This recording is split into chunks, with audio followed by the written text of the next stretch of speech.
现在也是天气不错啊，要从苗栗出发去台中了。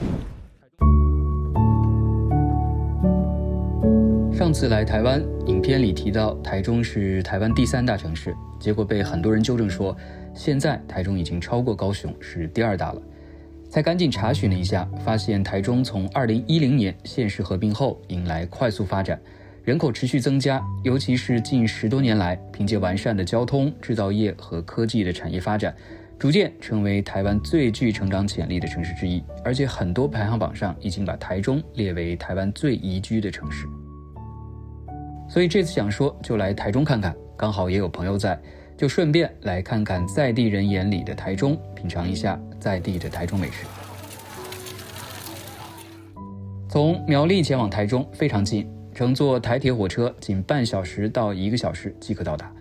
其实从这些站名就可以明显看出，有很多都是受到了日本的影响。这次选择在松竹车站下车跟朋友会合。这边离台中车站已经很近了。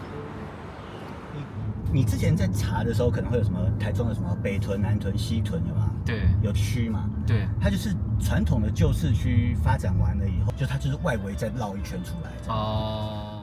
早期台中市的发展主要集中在火车站周边的中区以及西区、北区一带，商业、行政和交通机构都围绕着旧城区展开。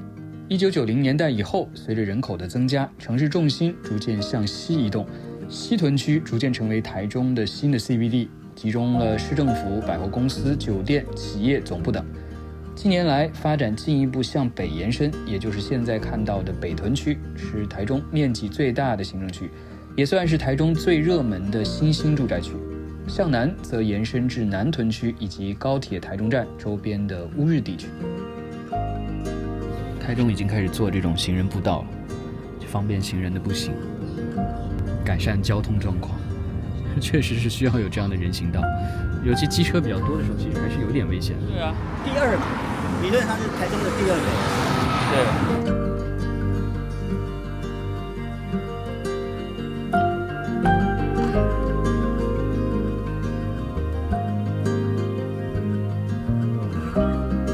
以前的话，以前我当兵的时候，就是那个到这边，然后放下来，那就都是很多阿兵哥在周末的时候。那现在就变成整栋几乎都是那个外劳的栋，很多字全部都是他们外国字。哦，对啊，这边有越南的字。对。那对面有。对，所以就是台中的东南亚人集中的地方，是吧？确实。以前是一个排水沟，然后后来他们把它盖起来，变成是一个可以下去的步道。眼前的柳川，据说曾经因为城市的发展和污水的排放而一度被称为臭水沟。近年来，台中市推动河道的整治，打造了这样的沿河绿地、步道和亲水空间，看上去感觉跟首尔的清溪川有点像，不过规模应该是小很多。另外，周边的建筑也是可以看到老城区的历史感。不过，如果能相应的改造一下，可能会更好。因为它这栋建筑物在日据时代真的就是眼科所以它就是这个名字，它就叫公园。公园眼科应该算是台中市内最著名的景点之一，建于1927年，曾是日据时期台中规模最大的日本人开立的眼科诊所。战后改为台中市卫生院，后来因产权等各方面问题而逐渐荒废。到2010年，台中的知名糕点品牌接手，并尝试改造修复，在保留原有历史外观的基础之上，将内部打造成了一间销售冰淇淋、巧克力、糕点以及各式伴手礼的商店，很像是之前抖音上的那种网红巧克力。我开始以为是书茶是 CD 的嘛，故意做成 CD 和唱片的造型，但实际上卖的是点心和茶叶。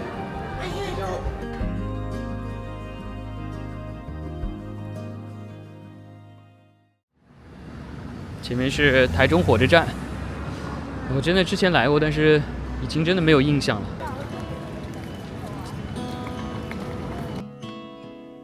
位于台中市中心的台中车站，应该算是台中最重要的交通枢纽，也可以说是台中市发展的起点。旧的台中车站建于1917年，采用了非常典型的红砖以及白色石材的日本成野式建筑风格。在日本各地，类似风格的老建筑非常多，包括东京站就是最典型的成野式建筑。另外，老的首尔站也是类似的建筑。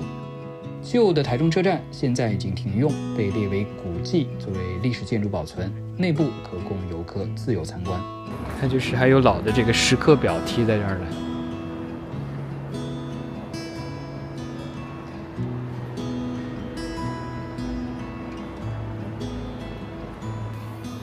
啊，它里面还放了一台老的这个车，是吧？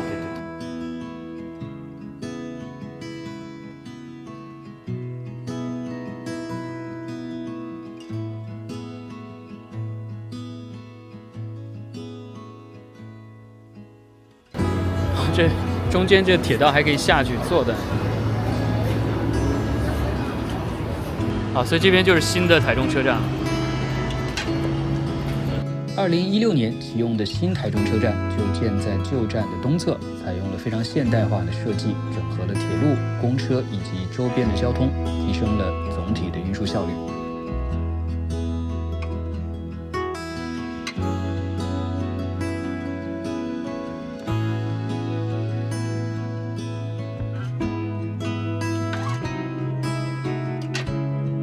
其实它现在改成餐厅了，是吧？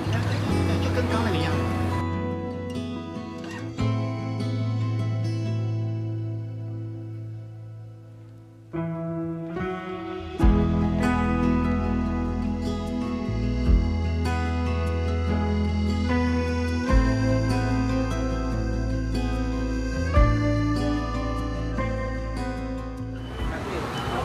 中午到这个市场，传统的市场来吃午餐。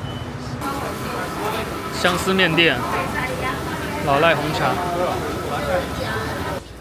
哦，这市场的话就是各种都有，除了饮食以外，衣服啊什么都有。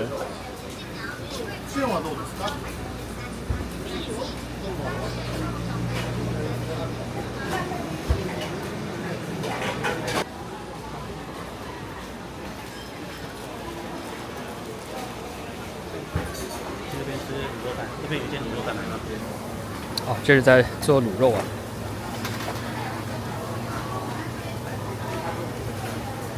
山河卤肉饭，这边卤肉饭还比较多啊。啊，这边感觉全都是卤肉饭啊。担仔面，这边有一家，这家也是大排长龙啊。这家蛮好吃的，像是山河卤肉饭吗？啊，它这个地方的卤肉饭是大的、哦，没错。是台中这样子，都是这样吗？所以他们之前有时候很多都会讨论，到底哪边是卤肉饭，哪边是空包饭。台湾人真的是太喜欢排队了，大中午排那么长时间，觉得。所以他们这边的卤肉饭是那种大块的肉，然后这个呢叫肉燥饭，但这个跟一般好像其他地方看到的肉那个卤肉饭也不太一样哦，也没有这么大块的肉哦。其他地方的肉燥那个卤肉饭肉会很小的感觉，味道其实还不错。不过我觉得它这个卤味其实挺香的，但是我觉得他们家的米一般。又走到入口的这地方了。你刚刚说相思面店也很有名是吧？这几家都蛮有名的，都挤到一起了。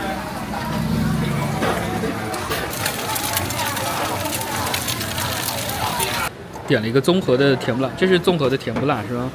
鸡蛋、米肠、香肠、菜头啦，萝卜。哦，红色是比较甜辣的酱，感觉。它明明是面店，但是大家都在吃这个啊、哦。也有啊，也有人吃面啊。是我们刚吃的饭，我不想再点一个面。对。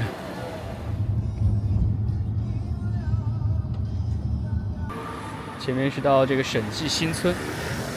据说是以前他们这个当地的眷村改造的一片区域，现在变成这种比较文艺范儿的街区。审计新村其实很多人误以为是老的眷村，但其实查询资料之后发现，这里其实原本是1969年新建的政府审计处的员工宿舍，后来闲置多年，一度面临荒废，直到2015年台中市政府推进城市的活性化建设，引进了一些文创品牌、餐饮、手工设计以及各类的创业团队，也将这片老的宿舍区改造成了现在这样的文创聚落，非常受年轻人的欢迎。尤其是周末会有很多摆摊的市集，可以说是目前台中最具代表性的文创景点之一。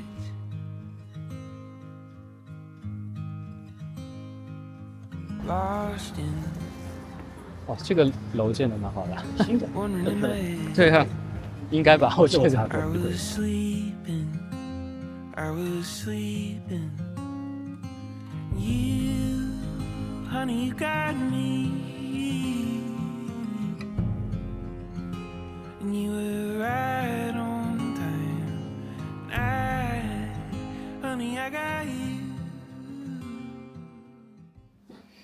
所以你才其实搬进来大概2个月左右吧？对，这就是电视机是吧？就是电视机，只不过你把它弄成画一样的这种。他们在百货公司在卖的时候都是放油画啦、水彩画啦，所以它是会定时的可以定时切哦，然后你也可以自己去换一个你喜欢的。对，某片子。所以蓝色这个是什么东西啊？所有的这些，就这个，就一个台湾的 IP， 叫什么？叫卡波 CAPO 啊 CAPO 啊，这是台湾的一个 IP 啊。对 Couple 的忠实粉丝啊，没错。馆长，所以因为这2个房间是被我打掉的，变成是这样开放式，所以你就会觉得这样一大个很大一个。对啊，客厅显得非常的大。这边是卧室啊，你有整理吗？有 OK 了，整理好才出门，非常的干净。这边是啊，这是餐厅，小的餐厅的地方。好，所以这是另外一个房间。对，这个也蛮大的，其实变小了，因为当初我有把这个客变，你还没盖的时候，我们可以跟建商讲你要怎么改所以我这个已经有靠过来了，就希望尽量客厅大。对，所以我这边就只有留床刚刚好的大小就放一个床垫就 OK。对。对哦，这个中间可以升起来的啊。其实这个地方你把它关起来，也就是一个小房间。对吧？所以当初的想法就是2边实在是睡不够了，这里就可以再给朋友睡。是，对啊，这升起来之后，大家可以围坐在这边，就很方便，还可以把它作为一个茶室来用。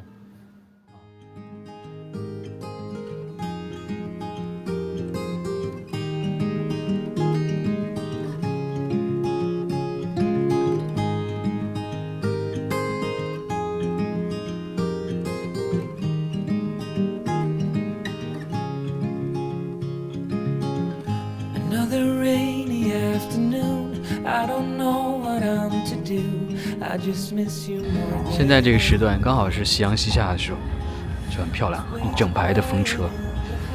这是在高美湿地的旁边。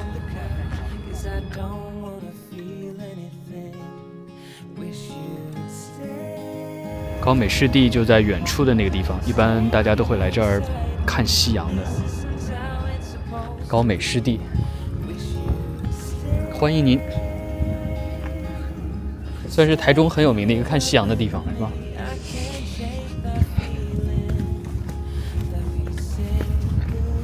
哇！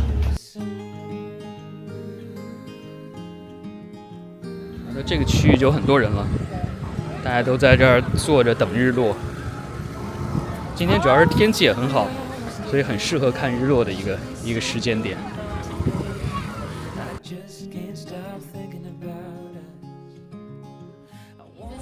举小孩、举老婆的都不行哦，哈！好，来喊3、2、1，喊寻我，大声点，3、2、1，他修了一条这个木栈道，让大家可以走进去，然后比较能够置身于湿地当中，欣赏周围的风景。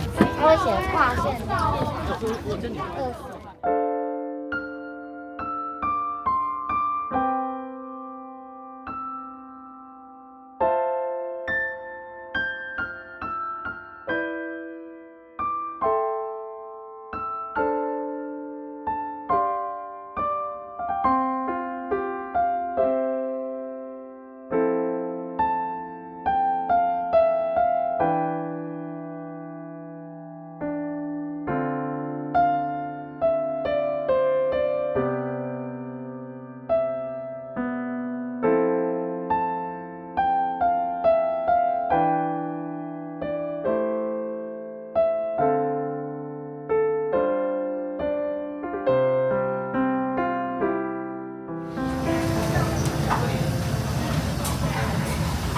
米糕点3个，然后米糕其实就是米饭是吧？对啊，一个抄手，抄手是什么？哦，就是馄饨是吧？嗯，对。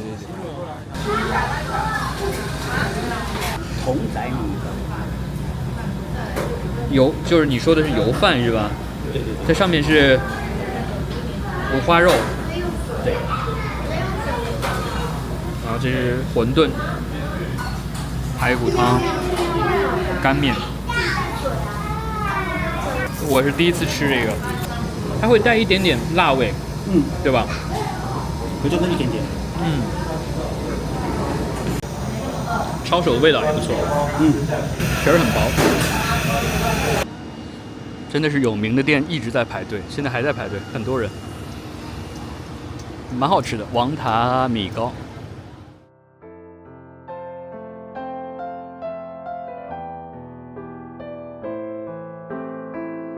应该算是一个比较有名的观夜景的地方啊，周边的草坪上坐了很多人。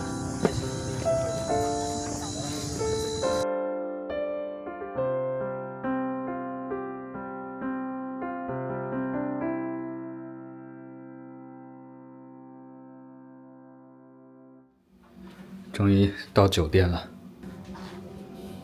不错啊，这个浴室这么大，房子也挺大的，还不错，比我预想中的感觉好一些。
还好今天有停车位哦，而且很多，可能我们来的比较早，我觉得，真的叫文武庙。哇，终于看到日月潭了。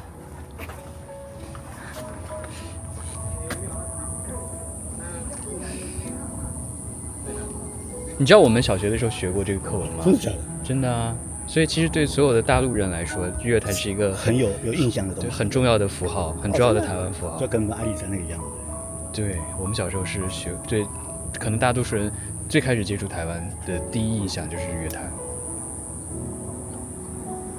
来了这么多次台湾，其实一直想来日月潭，不过倒是因为交通的问题，一直没有机会。今天也是特别感谢老吴能带我过来。日月潭是台湾最大的天然湖泊，湖面面积约7.9平方公里，也是台湾最具代表性的湖泊景观。相传是因为湖中央的拉鲁岛将湖面分成2部分，东侧形似圆日，西侧宛如新月，因此得名日月潭。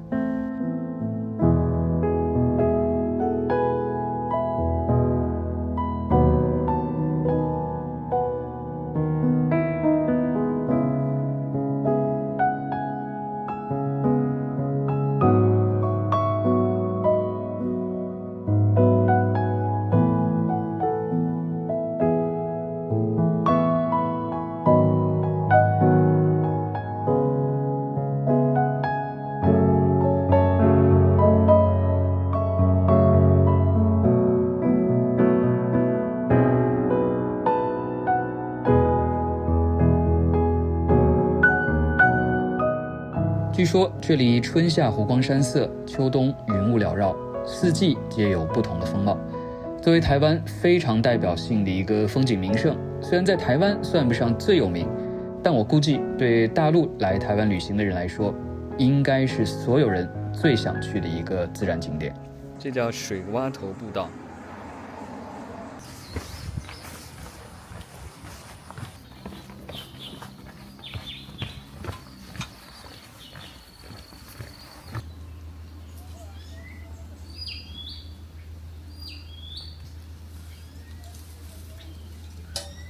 日月潭上没有什么游船吗？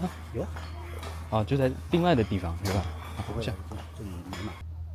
一共有1、2、3、4、5、6、7、8、9只青蛙。我平常来常看到就是2只或3只这样。所以它其实你看水位非但没有上升，反倒是下降了，知道吗？你要这样讲的，因为云对啊，这边还有日月潭的缆车，可以坐到这个山上去看一下风景。好，谢谢，大城在楼上哦。好，谢谢。日月潭呀，日月潭，风光明媚赛苏杭，啦啦啦啦啦，啦啦啦啦啦，群峰环抱，玉树满山，啦啦啦啦啦，啦啦啦啦啦，文武庙慈恩康，雄伟土里有堂皇。日月潭呀，日月潭，光华小道立中央，啦啦啦啦啦，啦啦啦啦啦。下了缆车之后，这边有一片卖纪念品的商铺，然后其实它是右手边会有一个这个游乐场，叫九族文化村，可以直接下缆车的地方进去。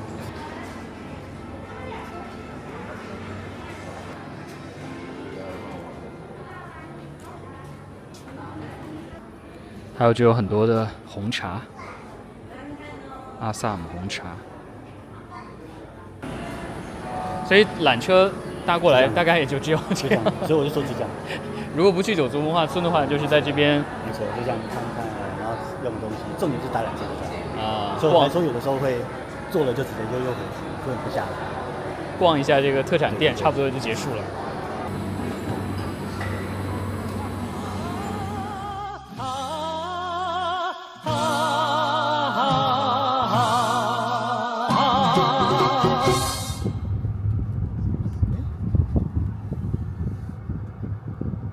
这条路走下去就到湖边，哦，中间这一块是卖东西。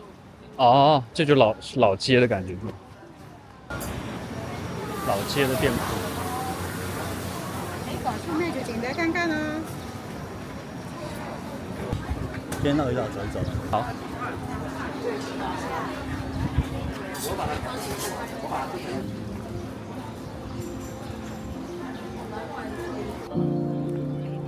所以这应该是湖整个湖最热闹的地方吧？西湖，还有另外一个，这对面好像还有另外一个，也是蛮多。哦。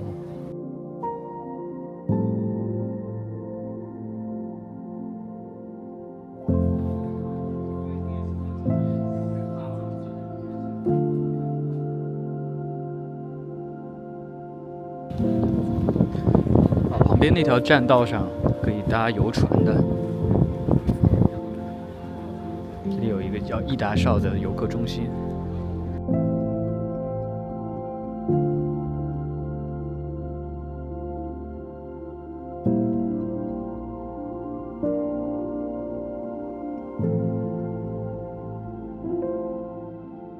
这边前面的话是单点，后面有合菜，照片有按赞的都是我们的招牌。今天的午餐你们都选小份为出发点就好，因为等下吃完还要逛老街吃小吃。所以这边大概只要3道菜或2道菜，配个白饭、竹筒饭，好，以你们的战斗力为主。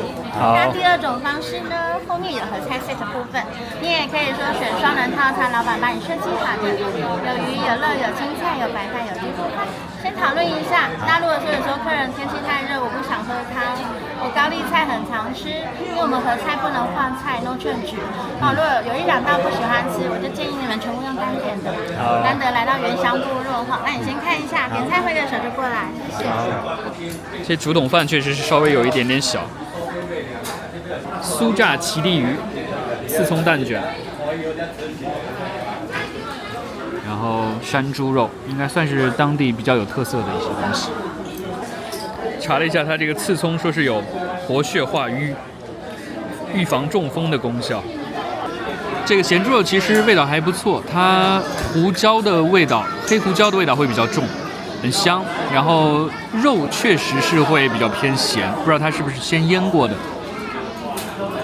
这也是酥炸奇鲤鱼，其实也不太清楚奇鲤鱼是什么东西，应该是湖里面的一种小鱼吧，应该是淡水鱼。炸得很酥脆，然后它有一些这个盐和胡椒的这种香味。然后它里面还其实用了这种红茶，当地的红茶去炸，所以这个红茶其实也可以吃的，黑色的这个就是红茶。刚刚看到的那9只青蛙，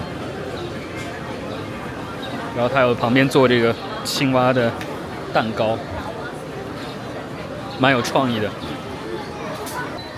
果然是有创意的就会比较吸引人，这家店就好多人在排队。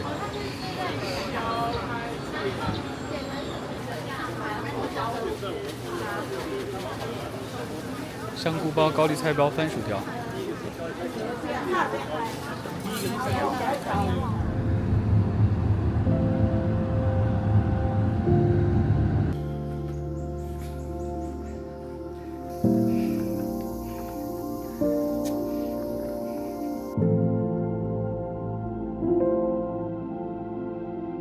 你是出生在台北，青年时期成长在高雄，然后之后又居住在台中，对吧？台中比较适合居住。我还没有问什么，你就回答。台中比较适合居住。那你评价一下台北和高雄？台北人太多，台北人太多，大体太挤了，这确实。方便是方便，然后高雄、台南就太热了。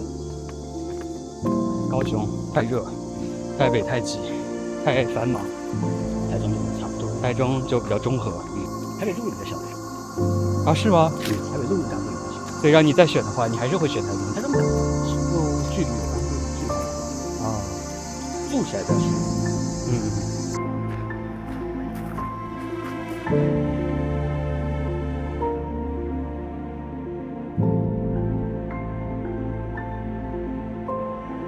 这个蓝色弄得还挺漂亮的，好凉爽啊！哇，整个日月潭尽收眼底，真的很漂亮。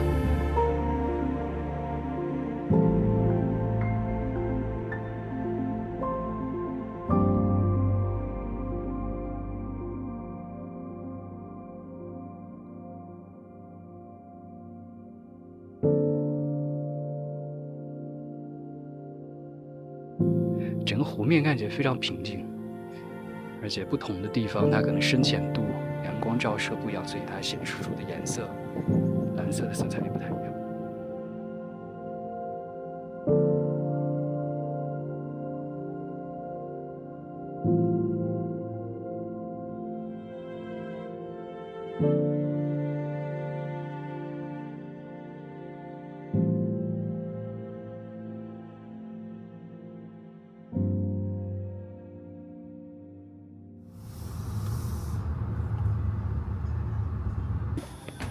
日月潭游客中心。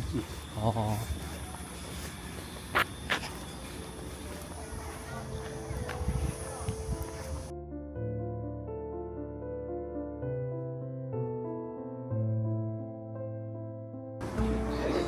啊，它这里特别建了一个平台，可以看日月潭的风景的。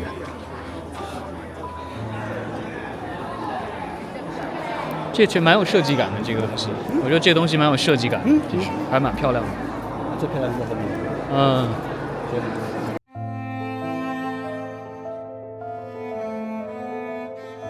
日月潭虽然倒不是真的宛如新月，圆似明日，不过今天得以目睹真容，其实还是很感动的。风景要比我预想中的还要好，山翠水清，碧波荡漾，非常开阔而闲适。也算是在这一次的台湾旅行中达成了一项期待已久的到访。回程的路上，老吴说难得来这么远，要顺便带我去一个神秘的宝藏之地，说不定还能给我增加点运势。哇，这完全已经形成一片小庙的经济了，庙宇的经济，一个庙带的这么大的商圈，其实还蛮厉害的。这类似于日本讲的那种参道，神社的参道，在神社前面有一条商业街。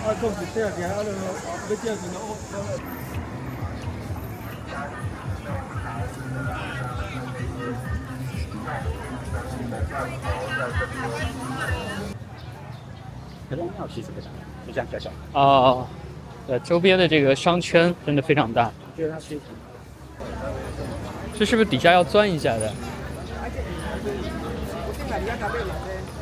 各种财运的象征，金元宝、指南宫。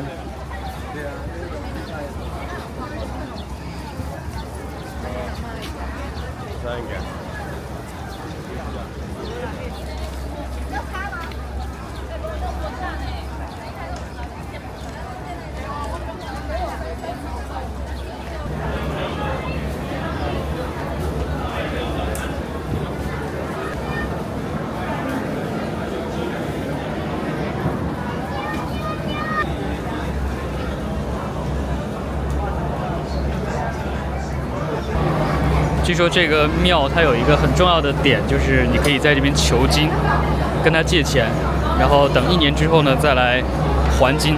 通常情况下，可能借200会还个600或者是800之类的。以这样的方式祈求自己能够在今年财运亨通，能够有好的收获。然后金鸡大家也会摸一摸，祈求有好的财运。哦，这边还有买彩票的地方。今天既然来了，也顺便拜了一下，希望自己工作顺利吧，不至于发大财，也是工作顺利吧，自己的频道经营能够也顺利。当然也希望所有看视频的观众能够在今年比较有好的财运。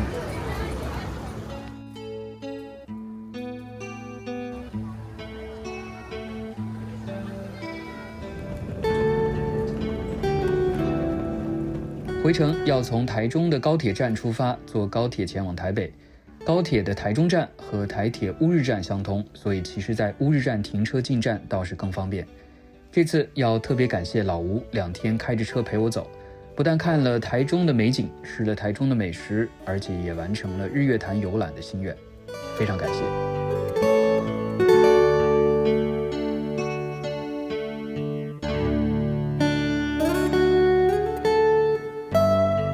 这次台湾旅行走访了5座城市，学到了很多新知识。新竹最著名的美食是麦当劳，最著名的景点是巨城。万华其实没什么危险，相反有超多美食。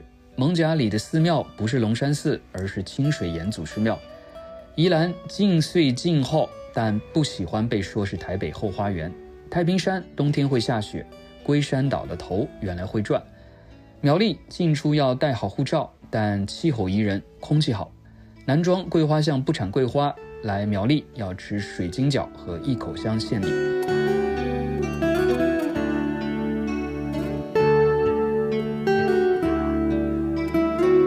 台中常被大家觉得是最宜居的城市，气候好，公园多，但捷运发展较慢。台中人不太吃太阳饼，这里是珍珠奶茶的发源地，最有名的据说是金钱豹。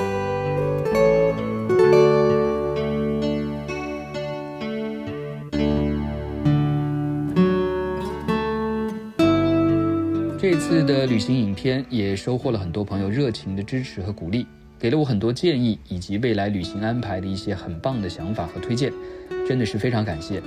当然也要再次感谢宜兰大姐和台中老吴的帮助。我一直相信，了解一个地方最好的方式就是去那里走一走，了解一个地方的人最好的方式就是去那里跟他们聊一聊。两岸虽然语言相通，但其实社会文化和教育背景差别非常大，所以在所难免，大家都会有各自的观点和想法，都很正常。普通老百姓因此而产生对立或者指责，其实是很可惜的事情。我们应该多去彼此的地方看一看，共同享受这个世界的美景、美食和美好。